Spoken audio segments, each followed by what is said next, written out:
മുൻ കേന്ദ്രമന്ത്രിയും കർണാടകയിലെ ബി.ജെ.പി. എം.പിയുമായ വി. ശ്രീനിവാസ പ്രസാദ് അന്തരിച്ചു.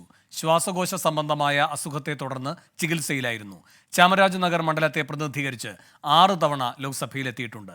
അരുൺ പൂപ്പറമ്പ ബംഗളൂരുവിൽ നിന്ന് കൂടുതൽ വിവരങ്ങളുമായി ചേരുന്നു. അരുൺ, എന്തൊക്കെയാണ് വിവരങ്ങൾ?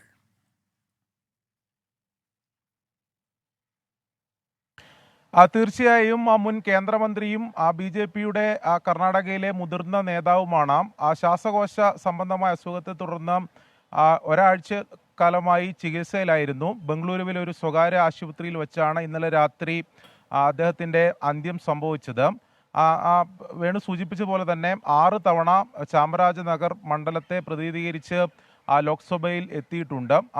കഴിഞ്ഞ തവണയും ഇപ്പോൾ നിലവിലെ എം പിയാണ്, ചാമരാജനഗറിലും മണ്ഡലത്തിലെ നിലവിലെ എം പിയാണ്. 1999, 2004 കാലയളവിൽ വാജ്പേയി മന്ത്രിസഭയിൽ കേന്ദ്ര മന്ത്രിയായി പ്രവർത്തിച്ചിട്ടുണ്ട്. അത്തരത്തിൽ വലിയ രാഷ്ട്രീയ പാരമ്പര്യമുള്ള നേതാവാണ് വിടവാങ്ങിയിട്ടുള്ളത്. പ്രധാനമന്ത്രി ഉൾപ്പെടെ ഈ ഘട്ടത്തിൽ അദ്ദേഹത്തിന്റെ വിയോഗത്തിൽ അനുശോചനം രേഖപ്പെടുത്തിയിട്ടുമുണ്ട്.